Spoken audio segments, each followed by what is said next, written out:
Welcome back. Today we will continue with electrostatics. First we start with defining electric fields, then static electricity, and last we are going to study electrical charges. So let's start with electric fields. To understand electric fields, first we should start with describing the atom. As you can see on the board, an atom consists of three particles: proton, neutron, and electron. A proton is a subatomic particle with a positive electric charge and represented with a small letter p.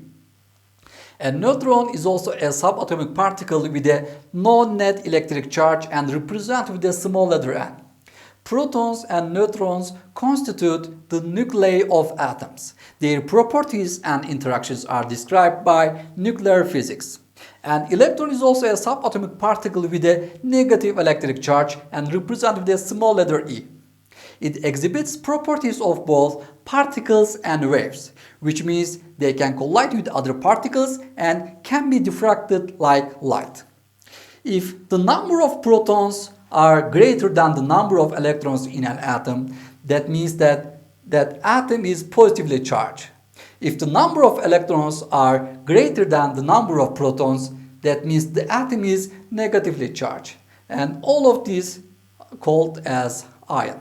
An electric field surrounds an electric charge and exerts force on other charges in the field, attracting or repelling them. Electric fields are created by electric charges or by time-varying magnetic fields. Electric fields and magnetic fields are both manifestations of the electromagnetic force, one of the four fundamental forces of nature. Okay, let's move on with electrostatic fields. Electrostatic fields are electric fields which do not change with time, which happens when charges and currents are stationary. In that case, Coulomb's law fully describes the field. This is illustration of the electric field surrounding a positive and a negative charge. As you can see, the red one is positive charge and the blue one is negative charge.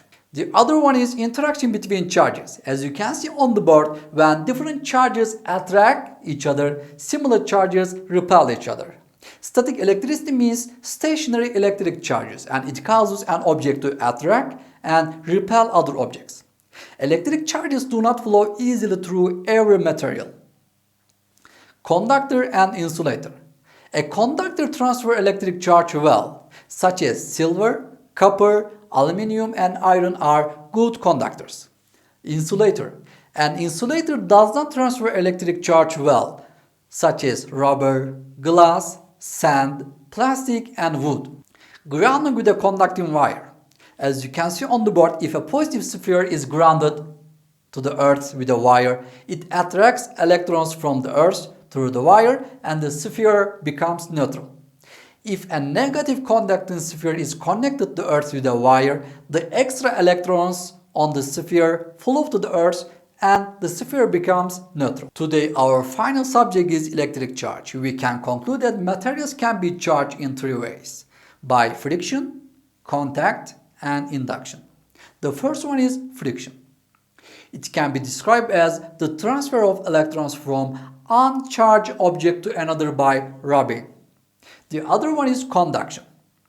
It is the transfer of electrons from a charged object to another object by direct contact. However, in induction, when charging by friction and conduction, electrons are transferred when objects touch one another. In charging by inductions, objects do not touch when charges transfer.